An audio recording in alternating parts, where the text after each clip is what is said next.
At the height of the Cold War, the U.S. and Soviet Union are locked in a nuclear standoff. We can't even recreate the terror and the fear that existed at that time.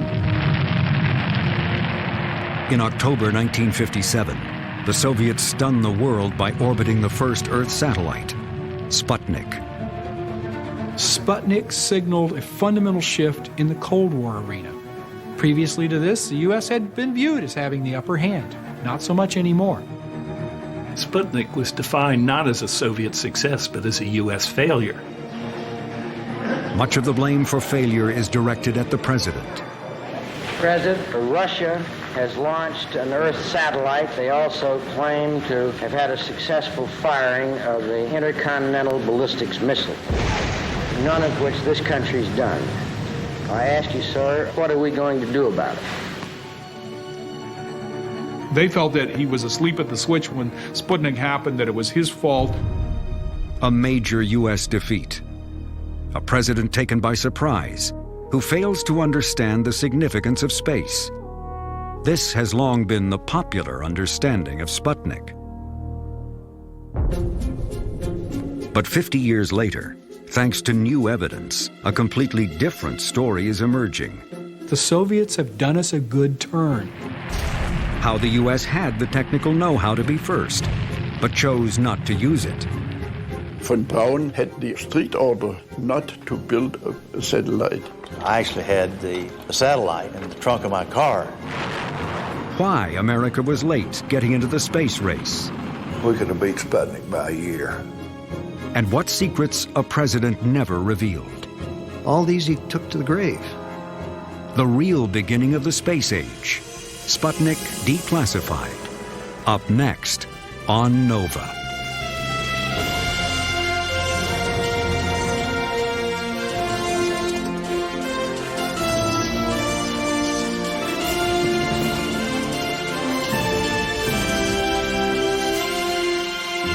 Major funding for Nova is provided by the following.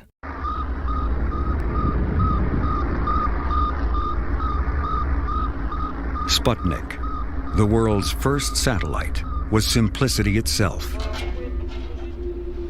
An aluminum sphere 23 inches across, polished to reflect sunlight.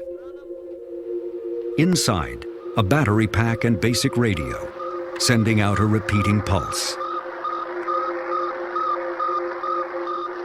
It saw nothing and heard nothing. All it did was coast and beep. Its batteries died after 3 weeks. After 3 months, it fell back into the atmosphere, burned up, and was gone.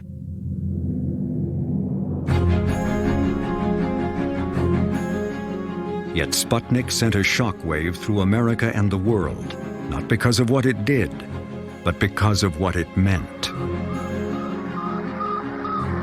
What the Sputnik signal means, we still don't know. The Russians haven't said anything about that. Our own experts haven't found any coded information in it. The event itself, the sudden Russian advance to the far frontier ahead of every other country, that event is full of meanings, clearest of all the scientists, whose work is the exploration of space. I'm convinced that the Russian concept is very clear. They consider the control of space around the Earth very much like, shall we say, the great maritime powers considered the control of the seas in the 16th through the 18th century. And they say if we want to control this planet, we have to control the space around it. Americans everywhere viewed Sputnik as a demonstration of Soviet prowess in rocketry that could bring, death from the skies, intercontinental ballistic missiles into this country. Americans are accustomed to being first in scientific and technical achievements. The triumph of Sputnik by our Cold War enemy is an unexpected setback. Within 3 weeks, the Dow Jones average drops 10%. The shockwave that begins in October 1957 reverberates through American society. Before it's over, the fallout from Sputnik will transform a German engineer who worked for Adolf Hitler into an American folk hero, Werner von Braun.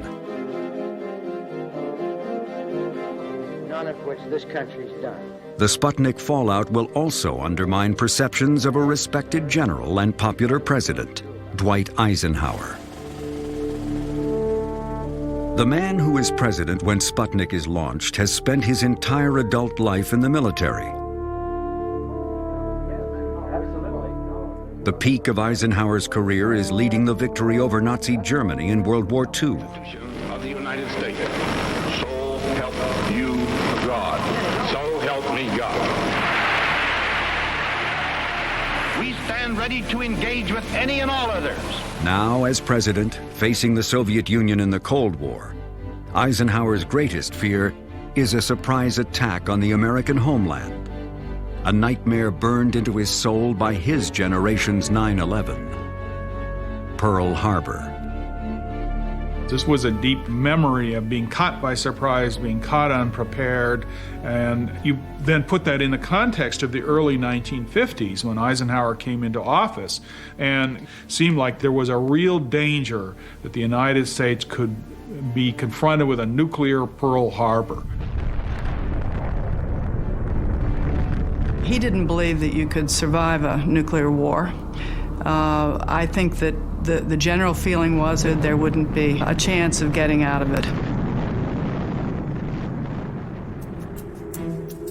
What Eisenhower most wants is information about the enemy's forces.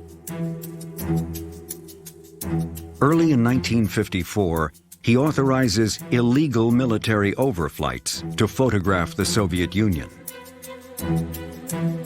This was a major presidential decision.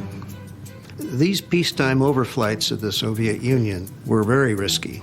First of all, because these aircraft could not operate at altitudes above Soviet air defenses. March 1954. American fighters photograph Soviet air bases near Vladivostok. In April, American planes again enter Soviet airspace. But in May, Eisenhower's strategy backfires. An American bomber flies into Russia and is attacked by Soviet fighters.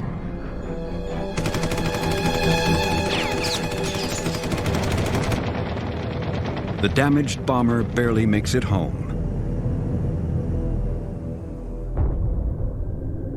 It is 1954, 3 years before Sputnik. Eisenhower is committed to surveillance of the Soviet Union, but he needs a better way. This led him to appoint a secret committee in 1954, headed by the president of MIT, James Killian, to examine this whole surprise attack problem. How real was it, and what did we need to do in order to get the information? In early 1955, the top-secret Killian report concludes that science may soon provide an alternative. Satellites could give Eisenhower exactly what he needs. What Eisenhower is lusting for is a complete overview, the kind of thing that'll tell us where they all are. It's like playing a poker game in which you can look over the other guy's shoulder. Eisenhower believes that intelligence and surveillance is the answer to preventing a hot war. Unlike aircraft, a satellite could keep the entire Soviet Union under nearly continuous surveillance. From now on, a spy satellite will be Eisenhower's highest priority for space, a project that will take years and proceed in deepest secrecy. In the meantime, the Killian report recommends the U.S. proceed with development of ballistic missiles, rockets used to carry bombs. In the early 1950s, the most experienced ballistic missile team in the country is in Huntsville, Alabama, working for the U.S. Army.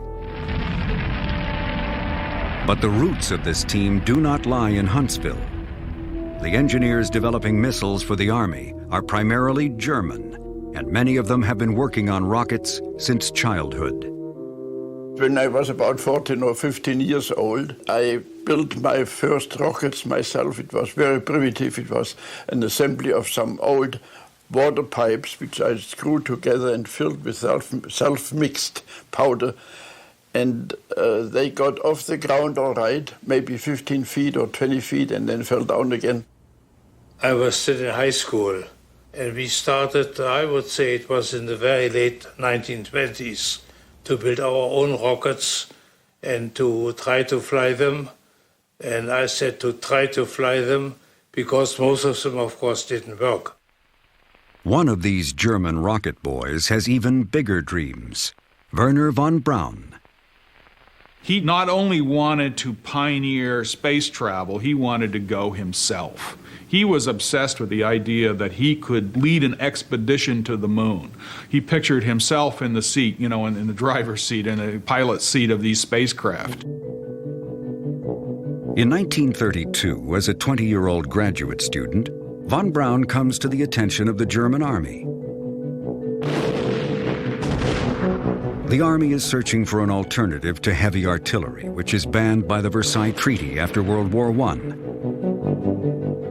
They want von Braun to develop a ballistic missile, a rocket that will perform the function of artillery. The project will eventually require a vast new rocket development center. Peenemünde, a coastal town, will be the location. Von Braun will manage the team. As the project grows, von Braun demonstrates a genius for engineering management. By the time he's 30, his team numbers in the thousands. Yet he still maintains a breathtaking grasp of the smallest detail. The whole room changed when he came in. He sat down on a box in our laboratory, not on a chair, just on a box, and a very interesting technical discussion evolved. And it was immediately noticeable how well von Braun was informed about details. It was very impressive to me. In 1939, World War II begins in Europe. The German army is anxious to have von Braun's rocket available. But a working guided missile is still years away. The Peenemünde team faces enormous challenges in engines, guidance, and aerodynamics.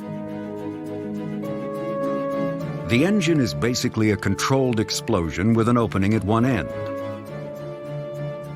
The engineers have to find a way to keep it burning for over a minute without melting itself. We had initially a lot of heat transfer problems, so the wall of our rocket engines burned through.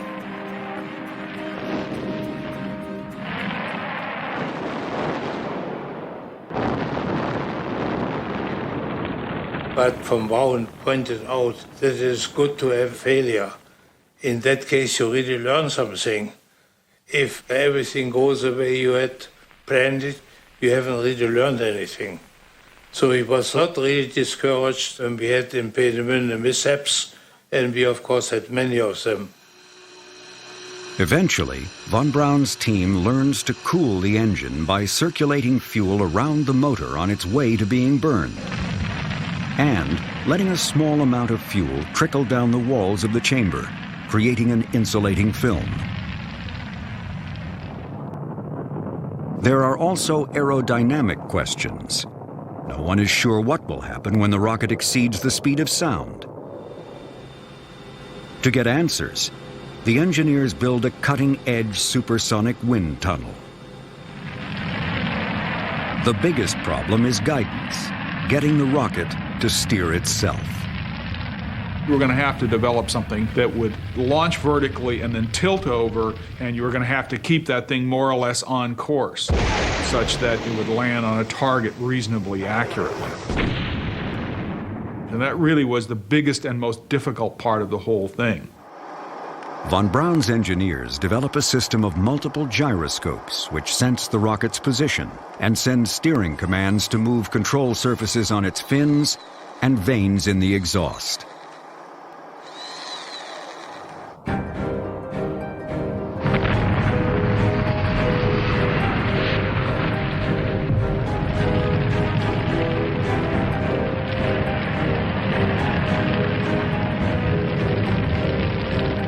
By 1944, Wernher von Braun's team has conquered every technical obstacle, creating the first reliable, practical rocket, named the A4, a vehicle that reaches the very edge of space. And even now, 13 years before Sputnik, von Braun is already thinking about a satellite. One day, one of us young ones said, Dr. von Braun, do you really think that one of these days we can build a little artificial moon that will orbit around the Earth like the moon does? And von Braun said, by all means, when this ordeal is finally over and when we are lucky enough to survive it, then I'm sure that one of the things we will build will be a little artificial moon going around the Earth. But for now, satellites and space travel take a back seat to the war, which is going badly for Germany. The Hitler government renames von Braun's A4, christening it the V2. The V in the V2 was the German word for vengeance. And these were targeted at civilians. It was meant to create terror and panic among a civilian population. In September 1944, the first V2s are fired at London, Paris, and Antwerp.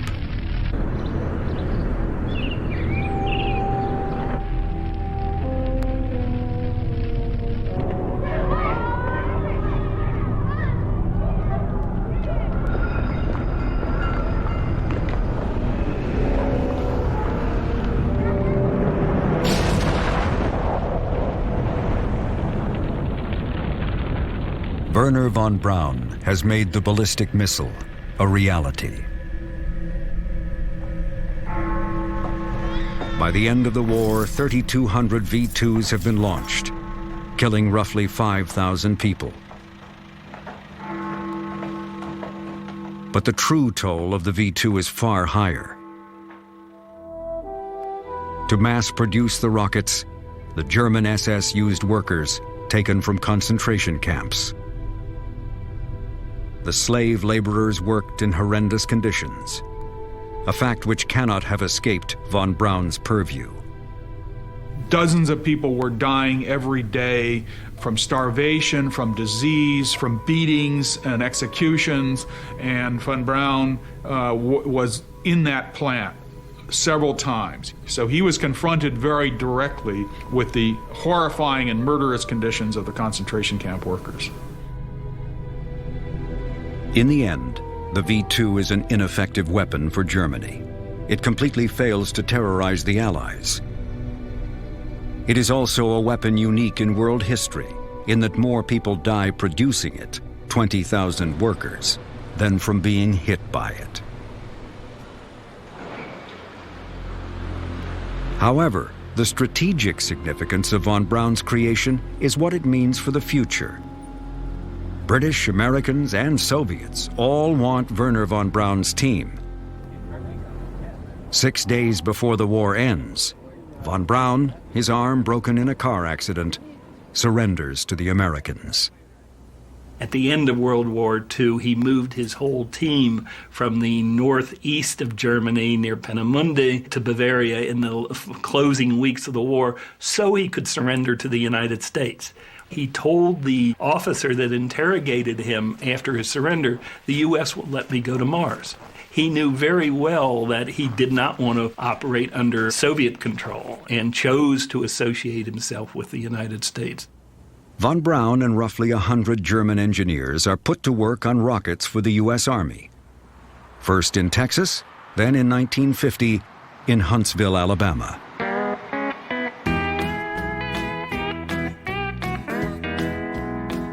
Huntsville was a southern town when we came here. It was a beautiful southern town. It reminded us very much of what we read in The Gone with the Wind. In Huntsville, the von Braun team is expanded. American engineers are recruited, many from the Deep South. I'm a country boy from Alabama. I was a very naive country boy till I went away to college. I was doing farm work I picked a lot of cotton, and I, of course, hoed corn and chopped cotton. There was a lot of us around who had been farm boys, and we'd gone off to school on the GI Bill and got an education, and we wanted to use that education. So it was a real honor to join that team.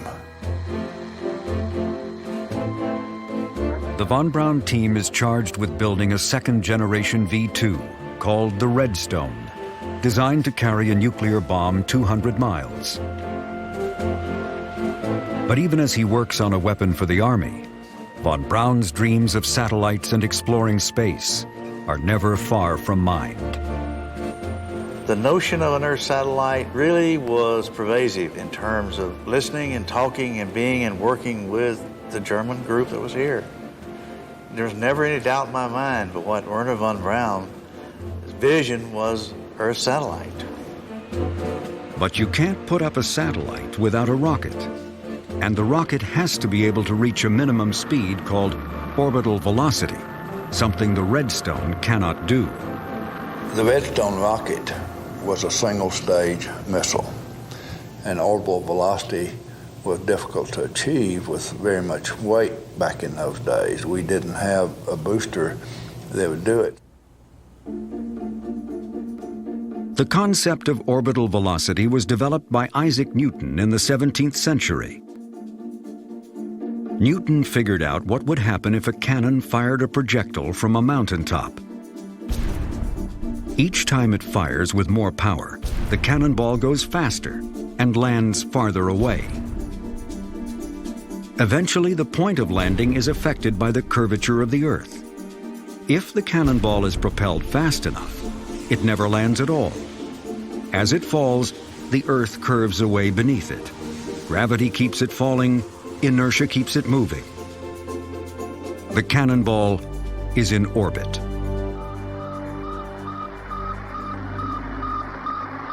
The necessary speed to achieve orbit, orbital velocity, is roughly 17,000 miles an hour. The top speed of the Redstone is only 4,000 miles an hour, not nearly fast enough to reach orbit. But Werner von Braun has an idea.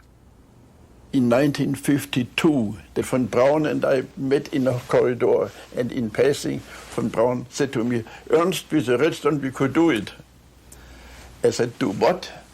And he said, "Launch a satellite, of course. Can't you see?" And of course I could see immediately. And then von Braun, in the corridor, with his fingers over the no paper and no pencil, he drew into this air his plan. Von Braun's plan is to add stages, additional rockets, stacked on top of the Redstone. They're a way to get more velocity.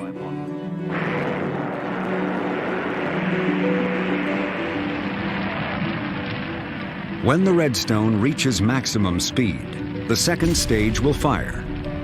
Once that reaches its maximum, the third stage fires.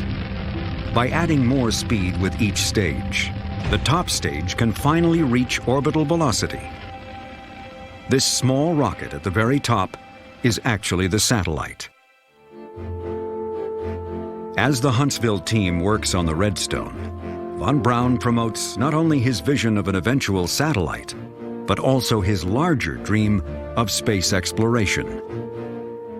Werner von Braun was a brilliant popularizer. I don't think there's any question about that. He was able to take his concepts and sell them both to people who could help him, and he was able to sell it in the United States to the public. He did so with the famous Hayden Planetarium Symposium that took place in 1952, as well as a series of articles in Collier's magazine. Those made him a household name.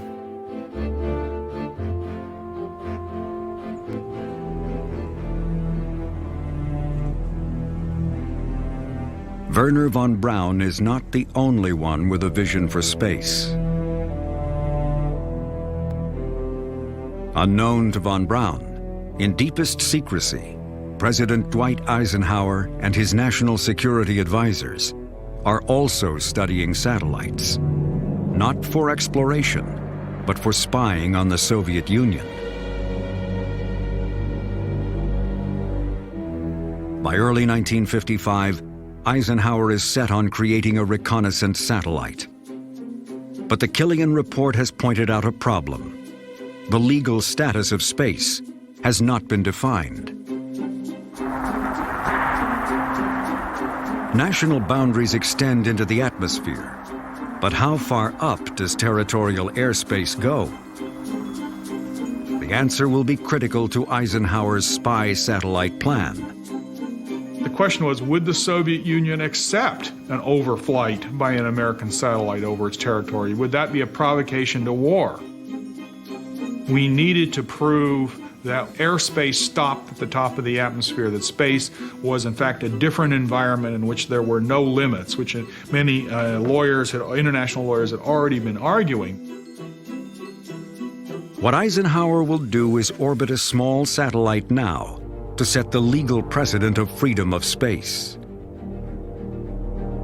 You not only have to make the argument from a theoretical perspective, but you have to establish it with some practical application. And launching a satellite into Earth orbit where it would overfly all the various nations associated with its flight path, and they're not protesting that, would mean that it would help to establish a precedent. In May 1955, the policy is officially adopted. To establish freedom of space, America will proceed with a scientific satellite, and Eisenhower will emphasize the peaceful purposes of the project.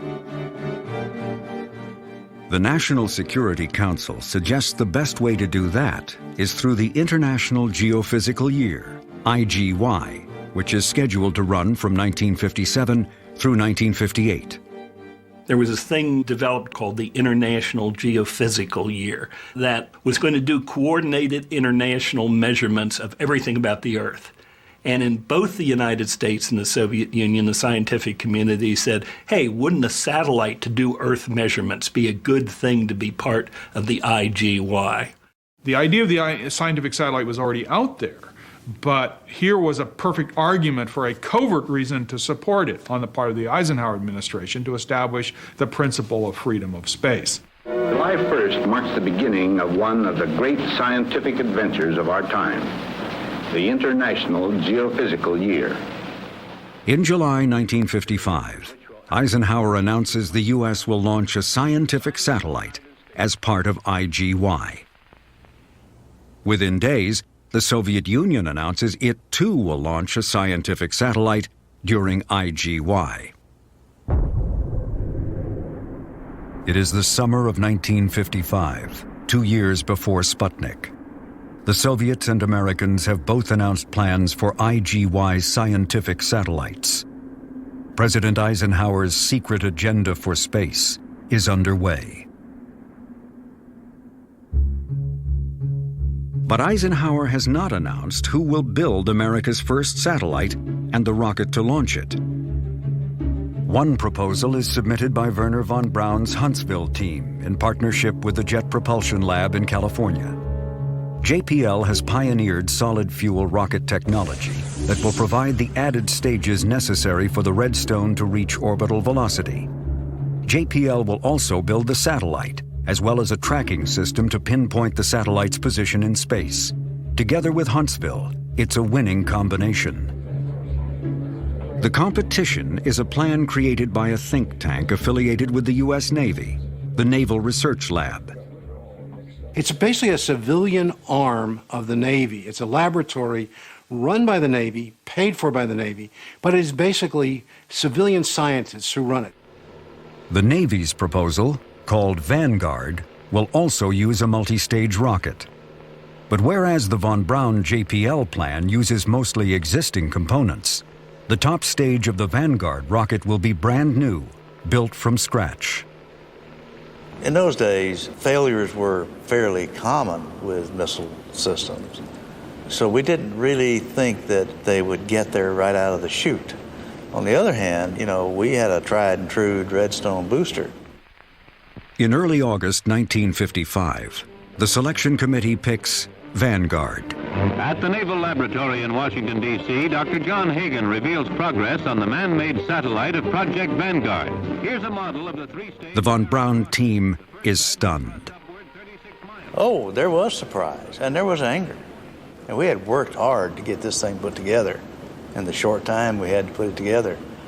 And then to lose to what we felt at the time was more a political decision, less than a merit decision. Yeah, there was anger. We were pissed off because we thought we had the best system. And we just thought, you know, somebody didn't know what the hell they were doing to pick these guys. The decision to select Vanguard, made in secret, remains controversial to this day. Historians still debate what went on behind closed doors. The Navy had a better scientific proposal.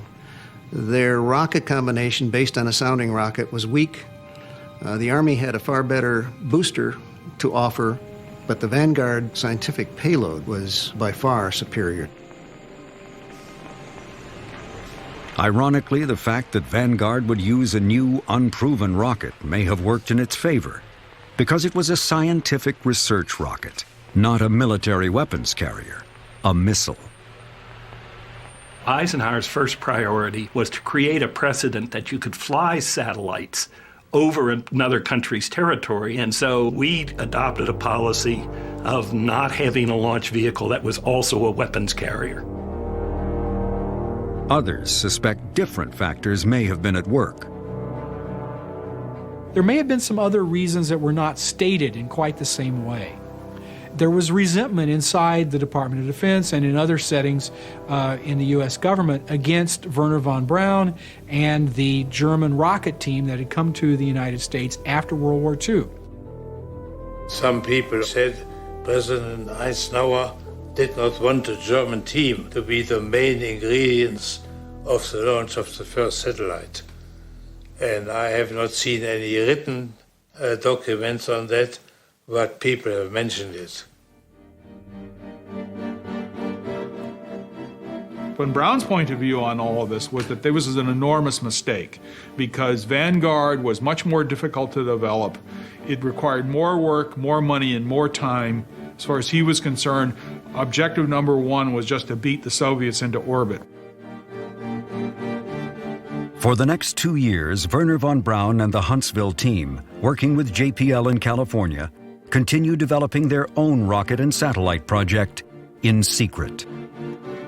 When the White House chose Vanguard and a Navy program instead, he didn't accept that decision. He kept pushing and pushing through his Army bosses for reconsideration.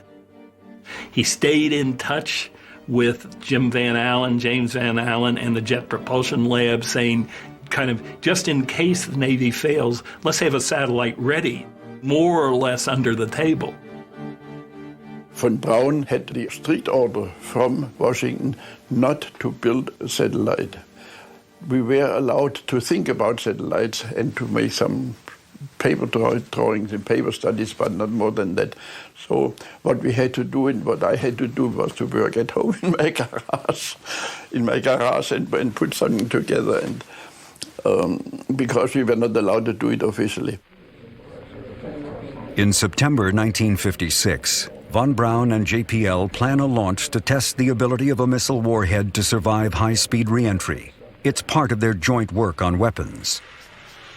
But the test uses the same redstone with added stages that they had proposed for their satellite plan, causing some concern that perhaps von Braun may be planning to disregard orders. We heard that we were going to get an inspection, an audit, a team coming down here to see if we were preparing to do satellite work because we weren't authorized to do satellite work. Okay, so I actually had the satellite in the trunk of my car when the audit team came around. Nobody really gave me an order to do that, but it was sort of like, well, we didn't want the auditors to think we were doing satellite work. On September 20th, 1956, more than a year before Sputnik, the Redstone with extra stages, called Jupiter C, is successfully launched, carrying a dummy top stage.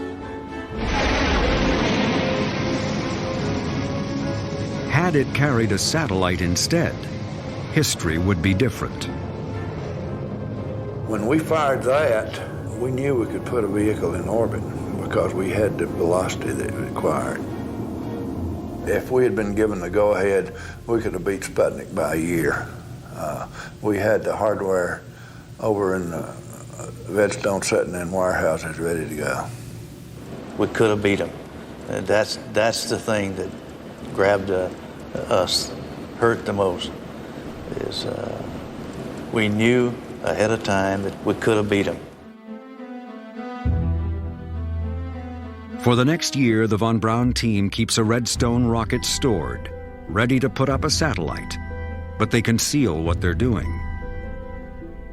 Officially, it was a Redstone out of the production line with which we had to check and test the ability of the rocket to stand long time storage. So you see, that was militarily justifiable, but for us, silently, it was the launcher for the satellite. In the Soviet Union, the Russians are also working on their IGY satellite and on missiles.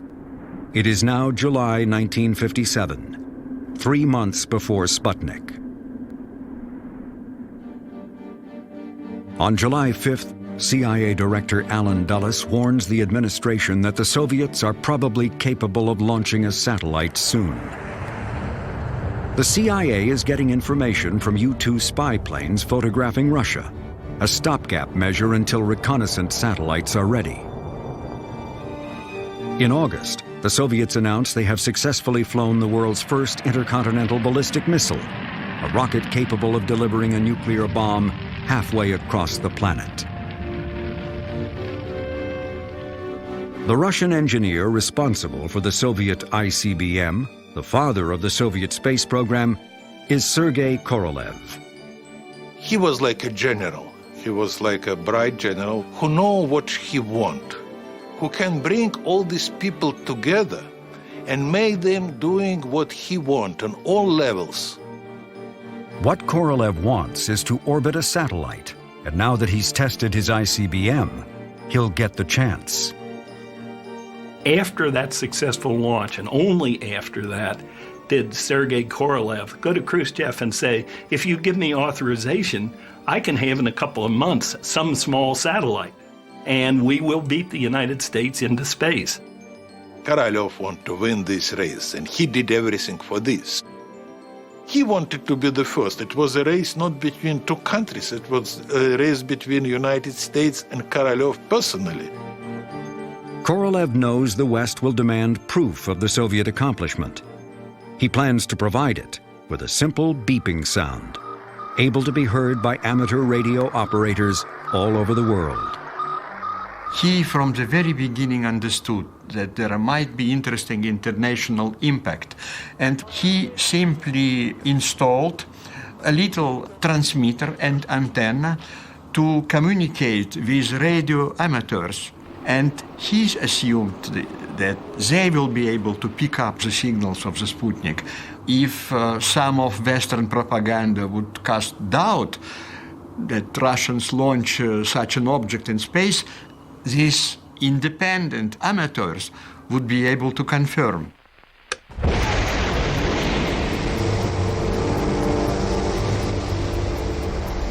On October 4th, 1957, Korolev's plan is set in motion.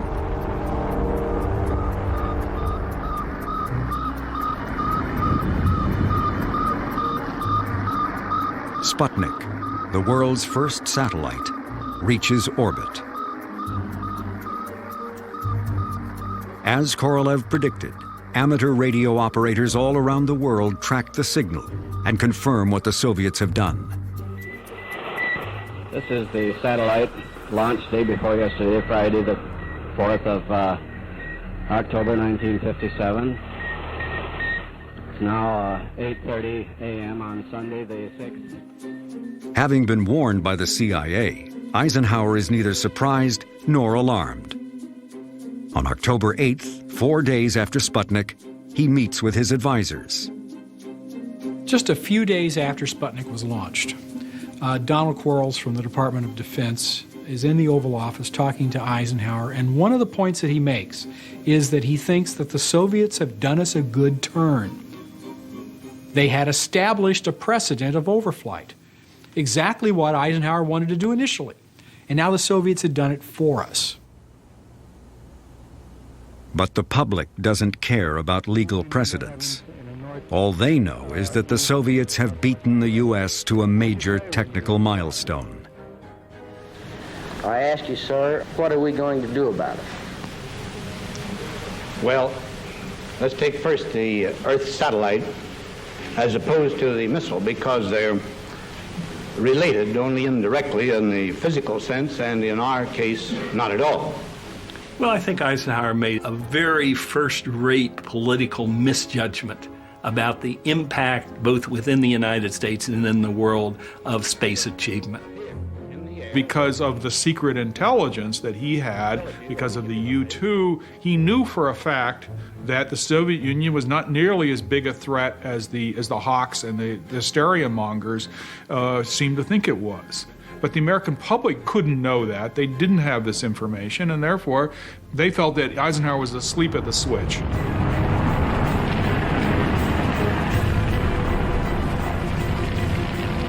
Four weeks later, a second Russian satellite, Sputnik 2, carrying a live dog. The strong public reaction forces the administration's hand. Now, the von Braun JPL team gets permission to try and launch their satellite, named Explorer. Von Braun promises to get it done by the end of January. We were told, whatever component you have on the bird, it better be the best you can do. So it was a mad scramble. People were taking parts off and putting new ones on and all kinds of things like that. So there was a lot of pressure to be sure that that bird was as well as we could get it and ready for launch. At the same time, the Vanguard team is also under pressure, preparing to launch their satellite. They were working all night long. I'd leave at night and they were still working. I'd come in the morning, they were still working. I learned a valuable lesson there. If you work people long hours, they'll make mistakes.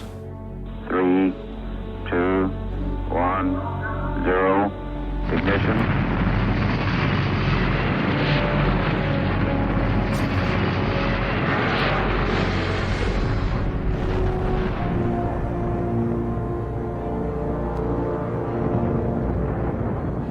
Eight weeks after Sputnik 1, December 6, 1957, on live television, Vanguard rises a few feet, loses power, and explodes.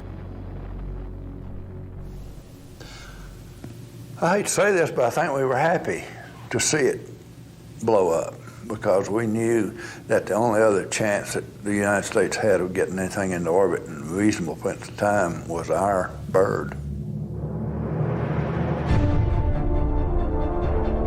By late January 1958, the von Braun team is ready with Explorer. The rocket is the Jupiter C, a modified Redstone with extra stages added. The upper stages are built by JPL, as is the satellite, which contains scientific instruments designed by James Van Allen of the University of Iowa.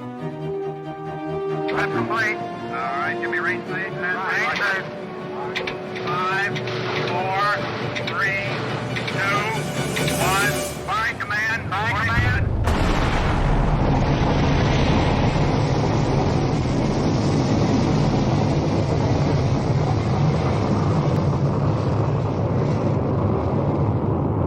Shortly before midnight on January 31st, 1958, the Jupiter C lifts off, carrying the Explorer satellite.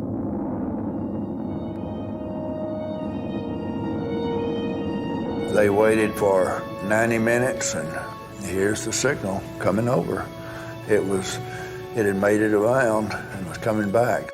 Once we heard it was just jumping up and down, pop the corks time, and it's hard to describe the feeling. 4 months after Sputnik, America has its own satellite in orbit.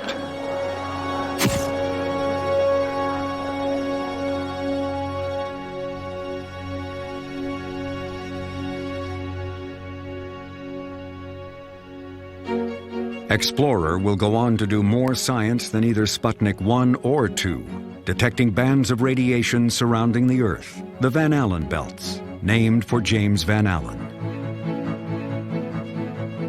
With Explorer, the U.S. has entered what comes to be known as the space race, a competition Dwight Eisenhower didn't believe in.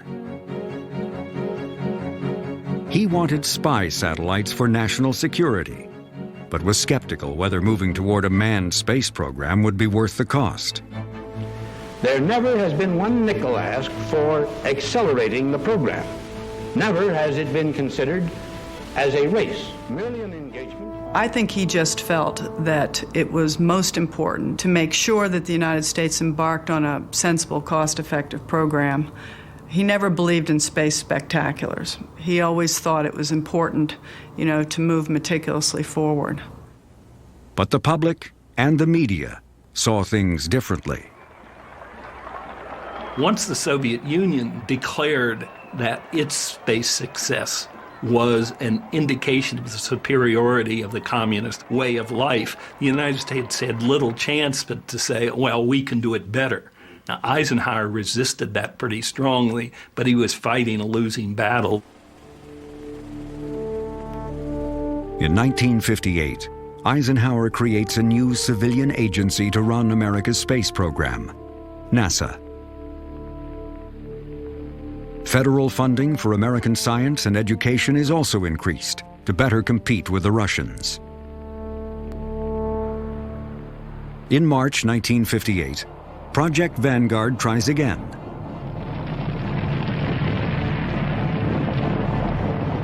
Vanguard becomes the second American satellite. Its data prove that the Earth is not perfectly round, but slightly pear-shaped.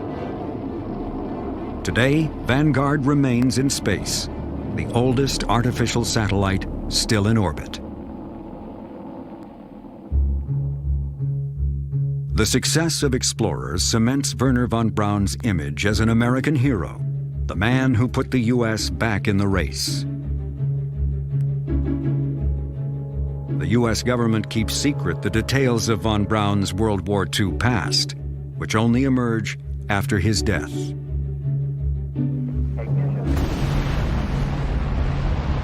Von Braun's greatest legacy is not the V-2 or Explorer.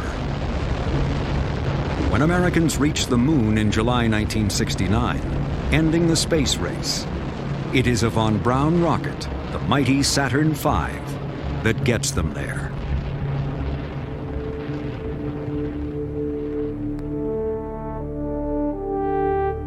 Dwight Eisenhower's space legacy remains largely unknown.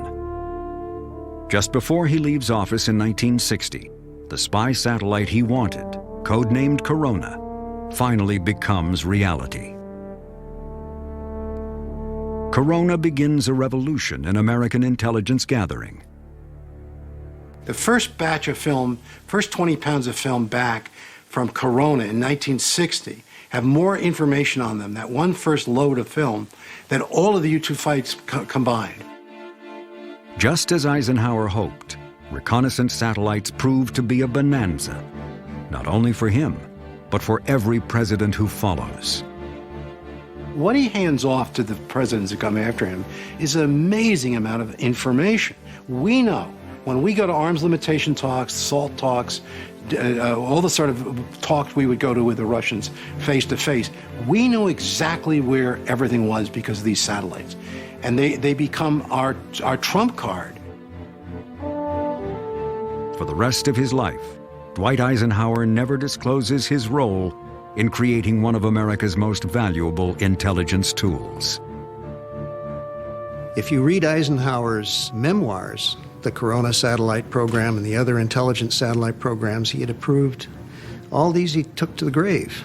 He and his advisors didn't say a word.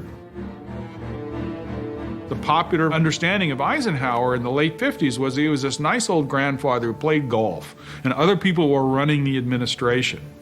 And of course, we now know, in fact, that he was very much in command of what was going on behind the scenes. He was paying very close attention to secret intelligence, but that he preferred to keep his hand in this rather hidden. For people born after Sputnik, its legacy is technology. Turning now to the weather. If you have any Satellite weather forecasts, cell phones, GPS and personal computers.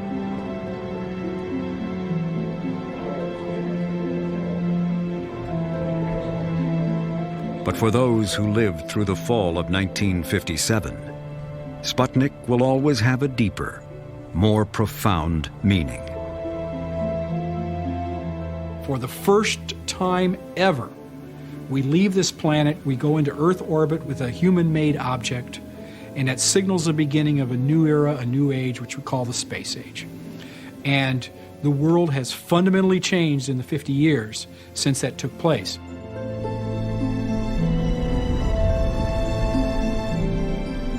I was in college at that time and outside my dorm one evening at sunset.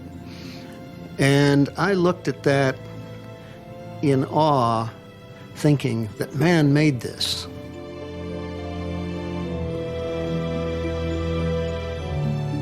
Sputnik 1 changed everything, just changed everything.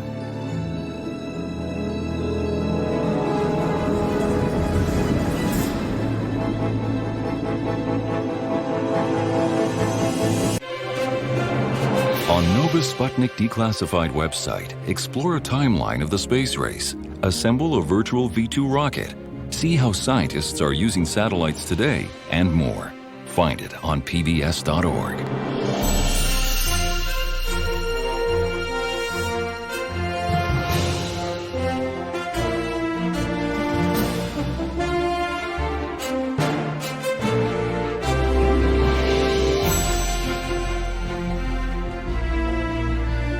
To order this Nova program for $24.95 plus shipping and handling, call WGBH Boston Video at 1-800-255-9424.